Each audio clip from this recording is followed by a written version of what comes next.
Hey guys, so today we are reading 1 Samuel chapter 25, and today's verse of the day is Exodus 33, verse 15. Then Moses said to him, "If your presence does not go with us, do not send us up from here." Amen. So today we're reading 1 Samuel chapter 25. 1 Samuel chapter 25. Now Samuel died, and all Israel assembled and mourned for him, and they buried him at his home in Ramah. Then David moved down into the desert of Paran. A certain man in Maon, who had property there at Carmel, was very wealthy. He had 1,000 goats and 3,000 sheep, which he was shearing in Carmel. His name was Nabal, and his wife's name was Abigail. She was an intelligent and beautiful woman, but her husband was surly and mean in his dealings. He was a Calebite. While David was in the wilderness, he heard that Nabal was shearing sheep.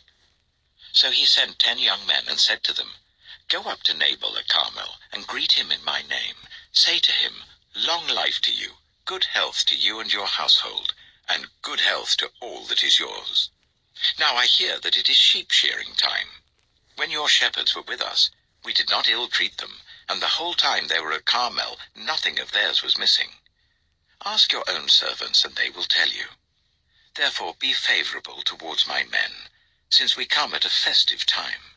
Please give your servants and your son David whatever you can find for them." When David's men arrived, they gave Nabal this message in David's name. Then they waited.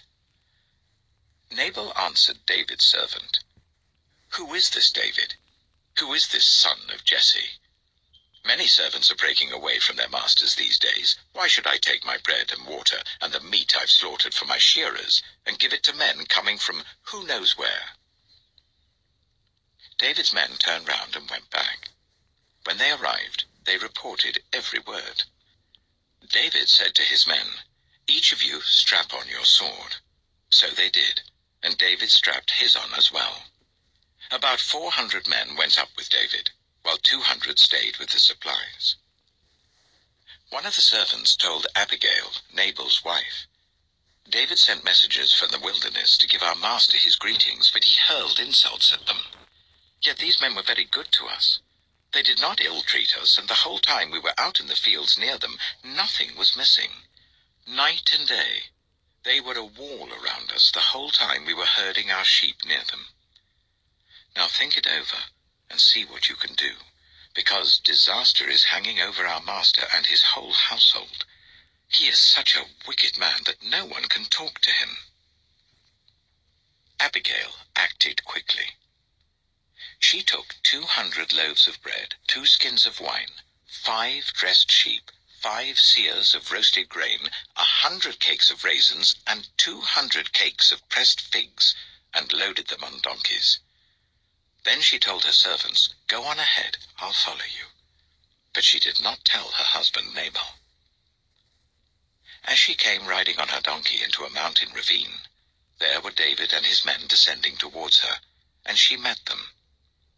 David had just said, "It's been useless, all my watching over this fellow's property in the wilderness, so that nothing of his was missing. He has paid me back evil for good. May God deal with David, be it ever so severely, if by morning I leave alive one male of all who belong to him." When Abigail saw David, she quickly got off her donkey and bowed down before David with her face to the ground. She fell at his feet and said, "Pardon your servant, my lord, and let me speak to you. Hear what your servant has to say. Please pay no attention, my lord, to that wicked man Nabal. He is just like his name. His name means fool, and folly goes with him. As for me, your servant, I did not see the men my lord sent.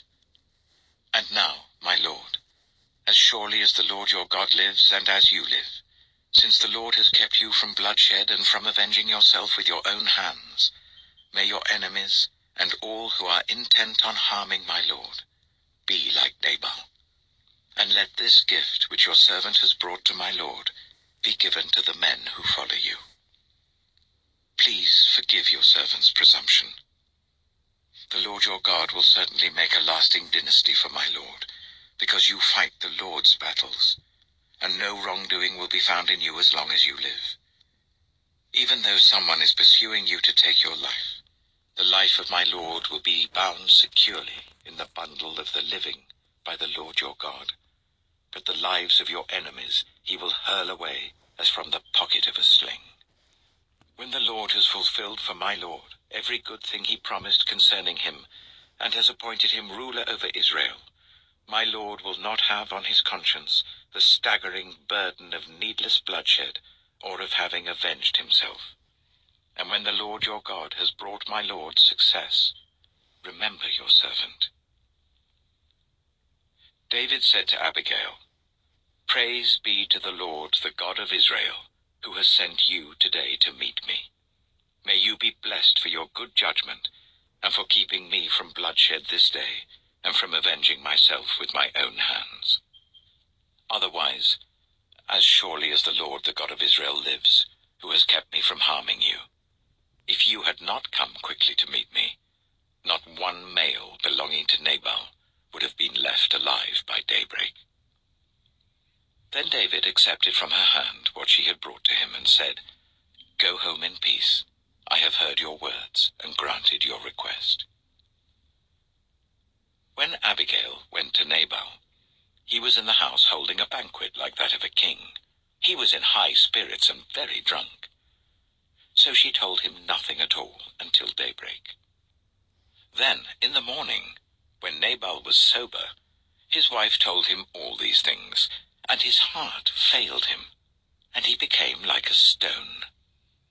About 10 days later, the Lord struck Nabal, and he died. When David heard that Nabal was dead, he said, "Praise be to the Lord, who has upheld my cause against Nabal for treating me with contempt. He has kept his servant from doing wrong, and has brought Nabal's wrongdoing down on his own head."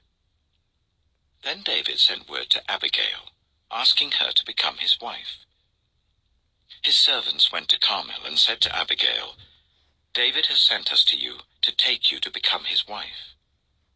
She bowed down with her face to the ground and said, "I am your servant, and am ready to serve you and wash the feet of my lord's servants."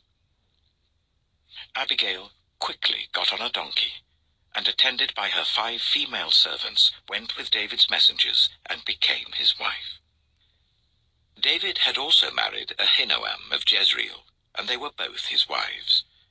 But Saul had given his daughter Michal, David's wife, to Paltiel, son of Laish, who was from Galim. Amen. So that was 1 Samuel chapter 25. And tomorrow we'll go read 1 Samuel chapter 26. I'm going to end the video off here. And you guys have a blessed night. Amen.